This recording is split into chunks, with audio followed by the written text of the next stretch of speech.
2003 সালের কুচনাকাহ ছবির সেটে বন্ধুত্ব আর উমরাওজানের শুটিং শেষে বন্ধুত্ব রূপ নেয় প্রেমে। বলিউডের এই বহুল আলোচিত প্রেম কাহিনীর নায়ক নায়িকা অভিষেক বচ্চন ও ঐশ্বরিয়া রায়।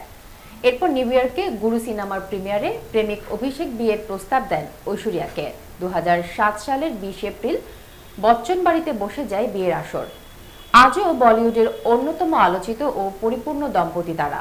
আর তাদের ঘর আলোকিত করেছে কন্যা আরাধ্যা, যার বয়স এখন 12। তবে গত 1 বছর ধরে এই জুটিকে ঘিরে বিচ্ছেদের গুঞ্জন যেন থামছেই না। মাঝে মধ্যে সামাজিক যোগাযোগ মাধ্যমে একসঙ্গে কম দেখা যাওয়া, বচ্চন পরিবারের পারিবারিক অনুষ্ঠানে ঐশ্বরিয়ার অনুপস্থিতি নিয়ে নানা জল্পনা ছড়ায়। যদিও এসব গুজবকে ভিত্তিহীন বলেই উড়িয়ে দেন অভিষেক বচ্চন।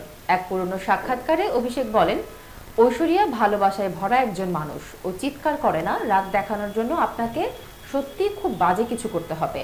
স্ত্রী হিসেবে নয়, অভিনেত্রী হিসেবে ঐশ্বরিয়াকে সম্মান করেই বলেন, সে গ্ল্যামারের পেছনে ছোট মানুষ নয়। ইরুভার সিনেমা দিয়েই তার ক্যারিয়ারের শুরু, যেখানে একটুও গ্ল্যামার ছিল না। ও সবসময় চরিত্র নির্ভর সিনেমা বেছে নেয়। এই সাক্ষাৎকার আবারও সামাজিক মাধ্যমে ভাইরাল হয়েছে, যেখানে নেটিজেনরা বলছেন এটা প্রেমের শ্রদ্ধার রূপ। বচ্চন পরিবার যতই মুখ বুজে থাকুক, অভিষেক ঐশ্বরিয়া একে অপরের প্রতি এখনো গভীরভাবে অঙ্গীকারবদ্ধ। তবে বিয়ের 1 যুগ পেরিয়ে গেলেও আলোচনা চলছে এই দম্পতির সম্পর্ক টিকবে কিনা।